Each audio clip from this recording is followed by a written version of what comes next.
국민권익위는 그 이해 충돌과 관련돼서 사전에 이 충돌을 막기 위해서 하는 것이 목적이죠? 네, 행동 강령이기 때문에 맞습니다. 그런 방금 지지도 전에 행동 강령에 많습니다. 네. 사전 신고할 수 있다 이렇게 얘기를 하셨어요. 맞지요? 네, 맞습니다. 자, 그런데 추미애 장관 이 관련돼서 권익위가 이 자료 한번 보시지요. 문의를 했어요. 검찰에 접수된 법무부 장관의 아들에 대한 사건을 법무부에 보고하였는지 여부. 이거를 왜 그쪽에서 물어야 되는 겁니까? 지금 공직자의 이해 충돌에 관해서는 법이 없습니다. 그래서 국민권익위에서 공직자 행동 강령에 관한 제5조 위반 여부에 관해서 이해 충돌과 유사한 조항으로 법령 검토를 하고 있습니다. 근데 아까도 말씀을 드렸지만 아니 짧게 그거하고 네네. 상관이 없는 거예요. 국민권익위에서 왜 물었느냐고만 묻는 거거든요. 지금 이 공직자의 이해 충돌 관련 여부에 대해서는 법이 없기 때문에 수사나 법원의 판단을 받지를 않습니다. 그렇기 때문에 국민권익위의 해석이 가장 최종적인 결정이 되는 셈입니다. 지금 추미애 장관께서 법무부 장관으로 아들 수사받는 것에 대해서 직무하고 관련성이 있는지 이거에 대해서 물었는데 권익위에서 이쪽으로 검찰로 물어가지고 답변을 했거나 지휘권을 행사했냐고 물었거든요. 권익위로 질의를 물어달라고 요청했을 때 권익위도 똑같이 박덕흠 의원한테 물어가지고 박덕흠 의원이 이런 직무 관련성 없고 아무런 관련이 없다 그러면 그쪽에서 그러면 이것도 없다라고 의견 내실 겁니까? 똑같은 사안이에요. 네, 맞습니다. 의원님의 질의가 굉장히 중요한 포인트를 지적을 해주셨다 생각합니다. 먼저 이 사안에 대해서 법무부나 검찰에 추미애 장관의 경우에 지휘권을 행사한 여부를 질의를 한 이유는 이 구체적 사안에 대해서 실질적인 사실관계가 파악이 되어야 거기에 이해충돌 여부에 대한 최종적인 권익위의 답변이 가능하기 때문입니다. 만약에 추상적이나 일반적인 사안에 대해서 질의를 해주셨다면 그냥 그럴 경우에는 이해충돌 가능성이 있다.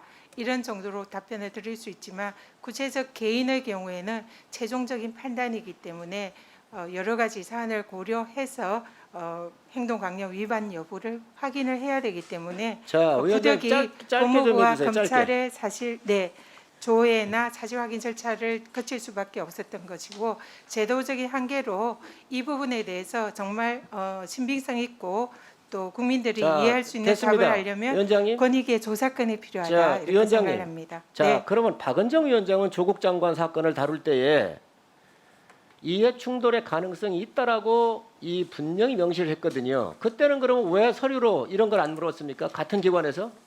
박덕흠 의원의 경우에도 만약에 일반론적으로 이해충돌 가능성이 있느냐 그럴 경우에는 구체적인 이해충돌 행위에 관련된 그런 위반을 있었을 경우에는 이해충돌 가능성이 있다라고 원론적인 답변을 할 수 있으나 그런 답변은 저는 구체적인 사실관계를 확인을 해서 거기에 대한 국민권익위의 답변을 하는 것이 맞다. 지금 박덕흠 의원 관련해서도 어떤 입장을 취할 건지에 대해서 얘기해 주십시오. 네, 똑같은 원칙입니다.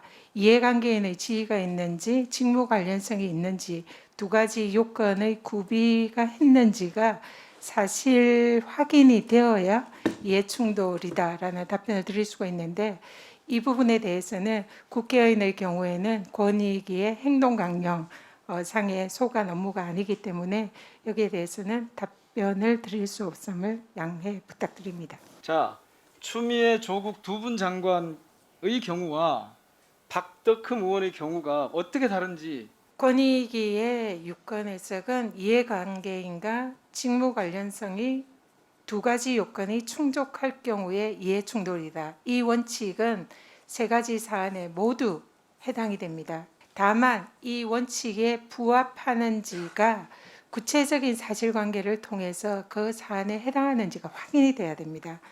전임 조국 장관의 경우에는 확인이 안 된 상태고 이해관계인 여부만 확인이 되고 직무 관련성 여부에 대해서는 사실관계 확인 절차를 거치지 않았고요. 추미애 장관의 경우에는 두 가지 요건에 대한 사실 확인 절차를 거쳤습니다. 박덕흠 의원의 경우에는 이해관계인에 해당하는지 그리고 직무 관련성이 있는지 두 가지 요건을 다 사실관계를 통해서 확인 절차를 거쳐야 된다. 국회의원에 관련된 이해충돌이 완전한 개념 규정은 안 돼 있지만 공직자윤리법에 보면 부정한 재산 증식이라는 것이 가장 공직자윤리법의 조사 대상입니다. 박덕흠 의원 같이 누가 보더라도 재산 증식에 큰 문제가 생겼을 경우에는 좀 권익위가 적극적으로 해석을 하는 것도 필요하지 않을까. 저는 국회의원 한 사람으로서 그런 말씀을 좀 드리고 싶습니다.